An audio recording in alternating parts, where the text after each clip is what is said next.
Bonjour. Aujourd'hui, nous sommes un jour tout à fait ordinaire. Il n'y a rien de spécial dans la liturgie, un temps tout à fait ordinaire, et pourtant, il va se passer quelque chose d'extraordinaire. Jésus va en faire une journée extraordinaire. En ce temps-là, Jésus frappait par sa parole, par son enseignement qui était plein d'autorité. Puis il y a des hommes qui sont malades, qui sont possédés par des démons, et Jésus intervient.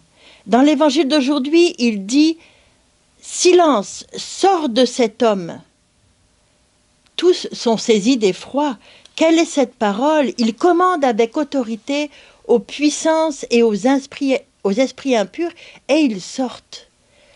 Puis Jésus, donc, il fait quelque chose d'extraordinaire, mais d'une manière toute simple. Il ne fait pas de grandes danses, il ne fait pas de grandes choses extraordinaires en se contorsionnant dans tous les sens. Simplement, il dit « Silence, sors de cet homme ». Puis Jésus nous demande de l'imiter. Je ne sais pas si moi, je vais dire à moi-même, déjà pour commencer, quand je suis prise par des tentations, silence, sors de cet homme, sors de cette femme, c'est un petit peu difficile. Puis, je ne pense pas avoir l'autorité de Jésus. Eh bien, c'est normal que je n'ai pas l'autorité de Jésus, parce que je ne suis pas Jésus.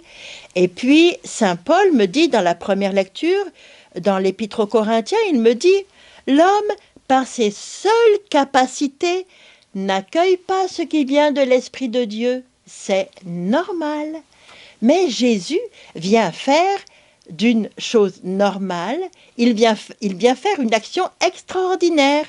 Puis comment il le fait? En nous donnant l'Esprit Saint. Parce que c'est l'Esprit qui scrute le fond de toute chose. C'est l'Esprit qui scrute les profondeurs de Dieu et les profondeurs du cœur de l'homme. Puis l'Esprit vient m'enseigner. Puis aujourd'hui, il m'enseigne aussi à travers le psaume. Regarde donc comme la liturgie est belle, c'est tellement beau. Moi ça m'émerveille.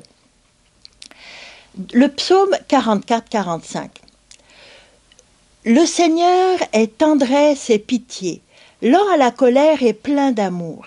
La bonté du Seigneur est pour tous, sa tendresse pour toutes ses œuvres.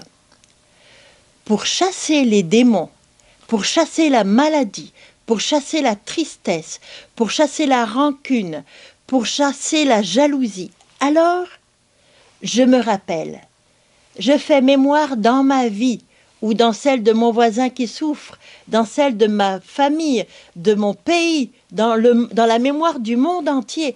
Et je me rappelle comment le Seigneur a été tendresse et pitié, comment il a été lent à la colère et plein d'amour, comment sa bonté, il l'a répandue sur tous, comment il a été rempli de tendresse pour moi, pour ce que j'aime, pour mon pays, pour ma famille, pour notre monde, pour notre humanité. Je fais mémoire, je me rappelle. Une manière de chasser les démons. Tous les démons qu'on peut avoir, les humains puis tous les autres. Ensuite, le psaume continue. C'est pas fini, je me rappelle, mais aussi. Que tes œuvres, Seigneur, te rendent grâce et que tes fidèles te bénissent. Ils diront la gloire de ton règne, ils parleront de tes exploits. Merci, Seigneur, c'est l'action de grâce.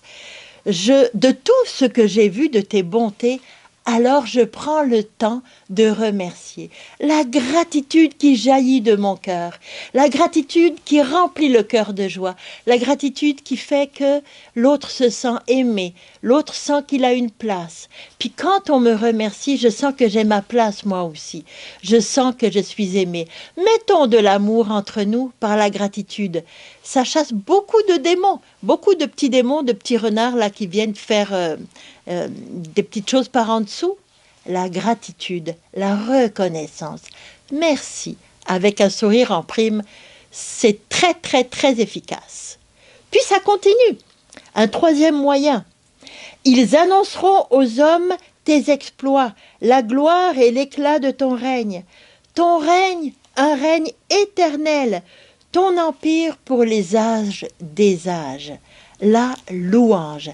Seigneur, tu es le roi des rois. Seigneur, tu es Dieu. Tu es Dieu dans la vie du monde, tu es Dieu dans ma vie. Tu es Dieu partout.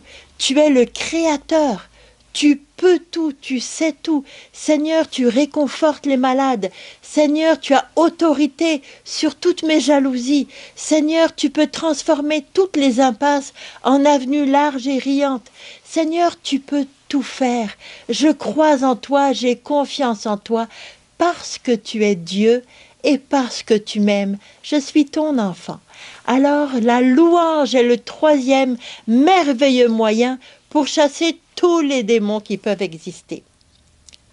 Puis, encore un quatrième moyen, il y en aura d'autres, mais on va s'arrêter là, qui dit « Le Seigneur est vrai en tout ce qu'il dit, fidèle en tout ce qu'il fait. Le Seigneur soutient tout ce qui tombe, il redresse les accablés. Dans ma louange, je fais jaillir toute mon espérance. » C'est ça ton action, Seigneur. C'est vrai ce qu'on dit. Alors, j'espère tout de toi. J'espère pour moi, j'espère pour ce que j'aime, j'espère pour les cas les plus désespérés, parce qu'il n'y a rien qui est en dehors de ton pouvoir, de ta puissance et de ton amour. Seigneur, j'ai confiance en toi. Seigneur, je te livre tout ce que j'aime. Je te livre le monde entier et je me livre moi-même. Je me livre par les mains de Marie. Je me livre à ton cœur tout aimant. Oui, Jésus, je me livre et je t'aime. Passe une bonne journée. Au revoir et à demain.